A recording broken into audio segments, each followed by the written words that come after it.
Halo sobat, berjumpa lagi di Nuril Channel dalam video pembelajaran seputar manajemen pendidikan. Kali ini kita masih melanjutkan pembahasan tentang pemasaran pendidikan pada bagian yang kedua dengan tema mengenal konsumen dan produsen jasa pendidikan.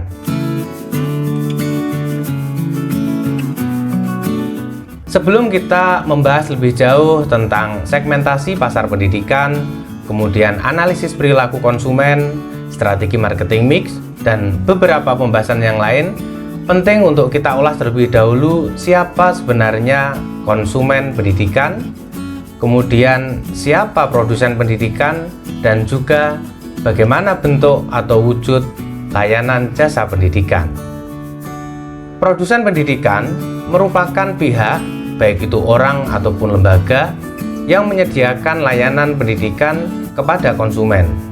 Dalam konteks ini, kita akan lebih banyak mengupas produsen pendidikan dari sudut pandang kelembagaan seperti sekolah, madrasah, perguruan tinggi, pesantren, ataupun satuan pendidikan yang lain. Sedangkan konsumen pendidikan adalah pihak, baik itu individu maupun lembaga, sebagai penerima atau pengguna layanan pendidikan.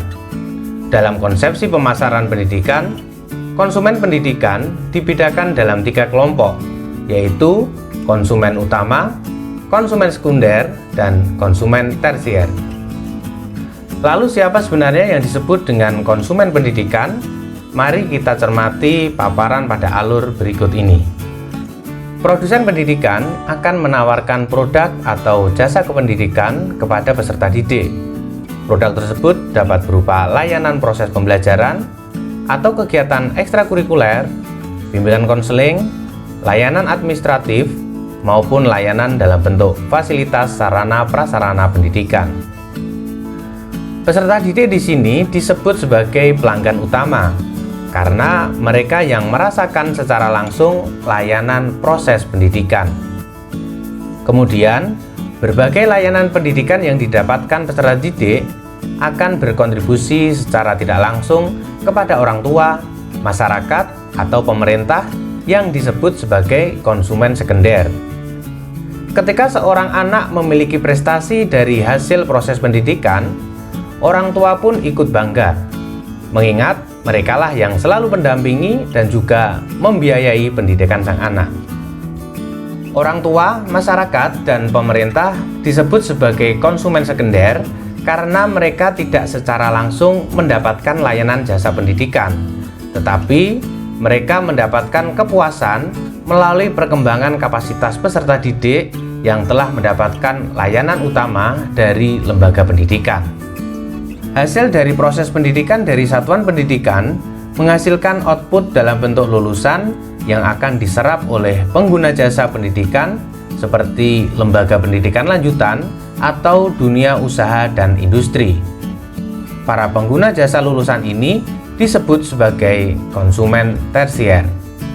Kita bisa mengambil contoh, misalnya lulusan dari sebuah lembaga pendidikan yang akan melanjutkan studi, maka konsumennya adalah lembaga pendidikan lanjutan. Misalnya, lulusan dari sebuah SMP, maka konsumennya adalah lembaga pendidikan pada jenjang SMA atau madrasah aliyah atau sekolah menengah kejuruan. Dalam hal ini, maka ada perbedaan karakter lulusan yang akan melanjutkan studi dengan lulusan yang akan diserap oleh dunia usaha dan industri.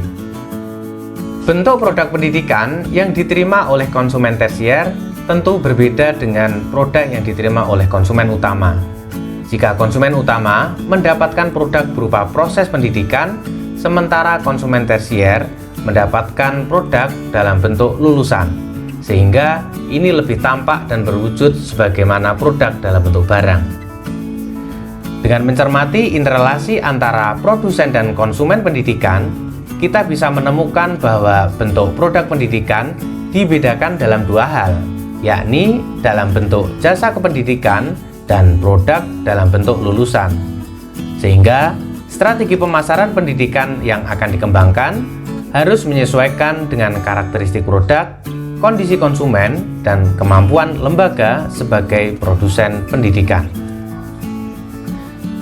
Oke sobat, demikian tadi pembahasan tentang mengenal konsumen dan produsen jasa pendidikan. Kita akan bertemu kembali pada video selanjutnya dengan tema segmentasi pasar pendidikan. Silahkan berikan komentar, pertanyaan, atau saran pada kolom di bawah ini. Terima kasih, sampai jumpa, wassalam.